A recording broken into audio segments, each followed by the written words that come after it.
السلام علیکم ورحمۃ اللہ وبرکاتہ۔ اللہ اکبر کبیرا والحمد للہ کثیرا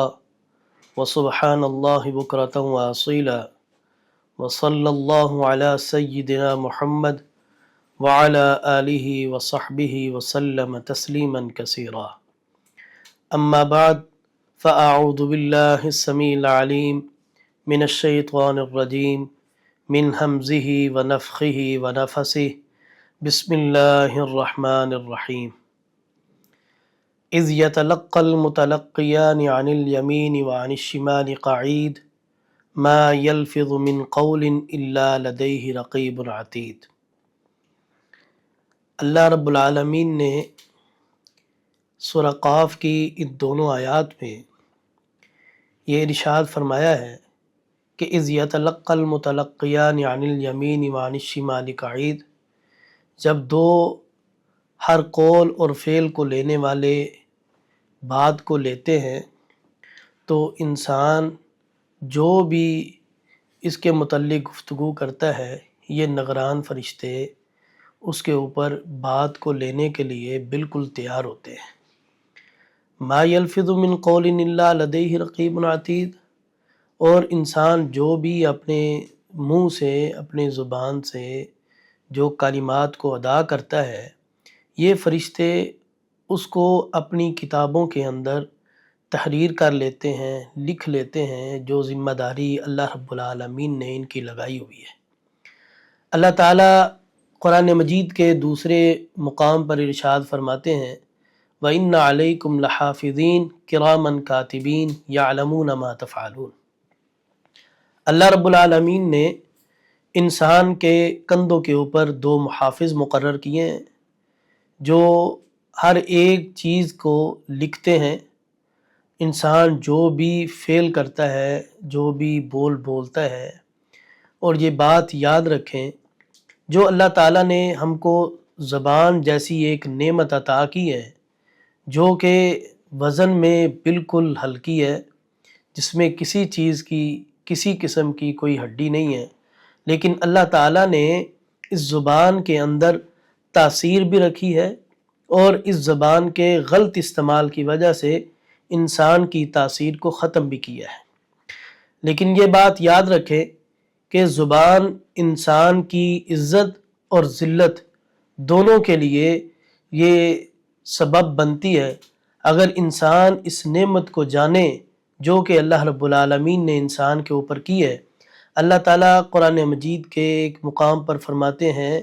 کہ وَإِن تَعُدُّوا نِعْمَةَ اللَّهِ لَا تُحْصُوهَا۔ اللہ تعالیٰ کی انسان جتنی نعمتیں ہیں ان کو گننا چاہے، شمار کرنا چاہے، نہیں کر سکتا۔ ان نعمتوں میں سے ایک نعمت اللہ تعالیٰ نے انسان کو یہ زبان عطا کی ہے، جس کے متعلق نبی رحمت صلی اللہ علیہ وآلہ وسلم فرماتے ہیں، سیدنا عبداللہ بن عمر رضی اللہ تعالیٰ عنہما اس حدیث کے راوی ہیں، آپ صلی اللہ علیہ وآلہ وسلم فرماتے ہیں کہ من سمت نجا، جو انسان چاہتا ہے کہ وہ کامیابی حاصل کرے، وہ نجات حاصل کرے، تو اس کو چاہیے کہ وہ کوئی اگر اس طرح کا سینیریو بن رہا ہو، کوئی اس طرح کی محفل ہو جہاں انسان کو غصہ آ جائے، یا اس طرح کا کوئی اپنا کنبہ قبیلہ بیٹھا ہوا ہو جہاں بیٹھے ہوئے کوئی تلخ حقیقت سامنے آ جائے، تلخ باتیں سامنے آ جائیں، تو وہاں خاموش رہنے میں ہی کامیابی ہے، خاموش رہنے میں ہی نجات ہے۔ سیدنا عقبہ بن عامر رضی اللہ تعالیٰ عنہ نبی صلی اللہ علیہ وآلہ وسلم سے پوچھتے ہیں، سوال کرتے ہیں، اللہ کے رسول من نجات، نجات کس چیز میں ہے؟ نبی رحمت صلی اللہ علیہ وآلہ وسلم فرماتے ہیں کہ عقبہ اپنی زبان کے اوپر کنٹرول رکھ، یہی سب سے بڑی نجات ہے۔ تو سامعین اکرام، جامع ترمذی کتاب الزہد کے اندر امام ترمذی سیدنا ابو سعید خدری رضی اللہ تعالیٰ عنہ سے ایک حدیث لائے ہیں۔ رسول اکرم صلی اللہ علیہ وآلہ وسلم فرماتے ہیں جب بھی ابن آدم صبح کرتا ہے،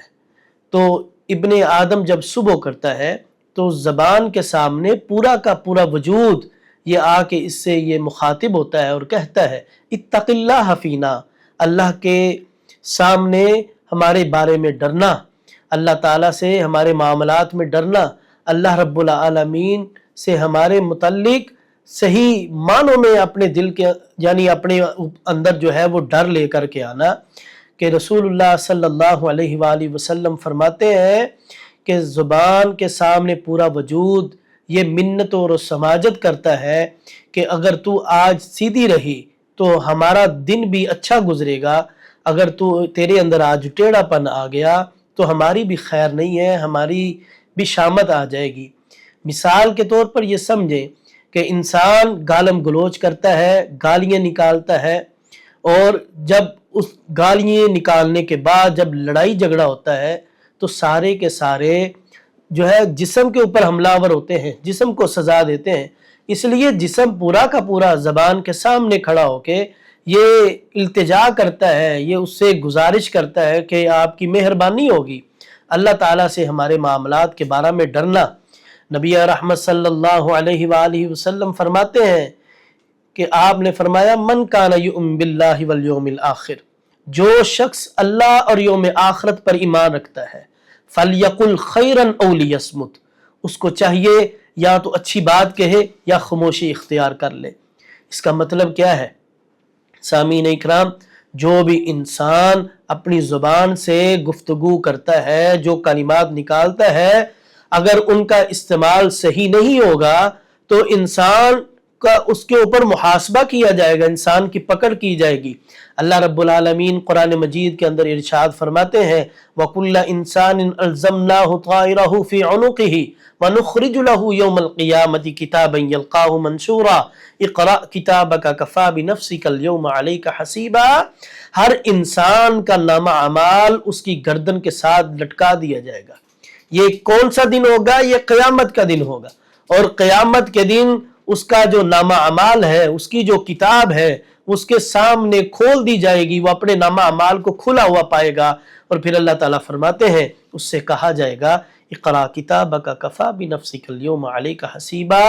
یہ جو تو کتاب دنیا میں رہ کے لکھتا رہا ہے، آج تو اپنی اس کتاب کے متعلق پڑھ جو تو نے تحریر خود لکھی ہے، لکھوائی ہے، کرامن کاتبین اس کو لکھتے رہے ہیں۔ سامعین کرام، اپنی زبان کا صحیح استعمال کیجئے، کیونکہ اس زبان کی وجہ سے انسان ذلت بھی پاتا ہے، عزت بھی پاتا ہے۔ اس زبان کی وجہ سے انسان جنت میں بھی داخل ہوگا، اس زبان کی وجہ سے انسان جہنم کے گڑھوں میں سے کسی گڑھے میں بھی گرے گا۔ اس لیے رسول اکرم صلی اللہ علیہ وآلہ وسلم کے فرامین اور قرآن مجید کی آیات کو آپ مد نظر رکھیے، اور اپنے محفلوں کے اندر، اپنی تنہائیوں کے اندر اپنی زبان کا صحیح استعمال کیجئے، اپنی نگاہوں کا صحیح استعمال کیجئے۔ اللہ تعالی ہمیں اس نعمت کی قدر کرنے کی توفیق عطا فرمائے۔ اقول قولی ھذا واستغفر اللہ لی ولکم ولسائر المسلمین۔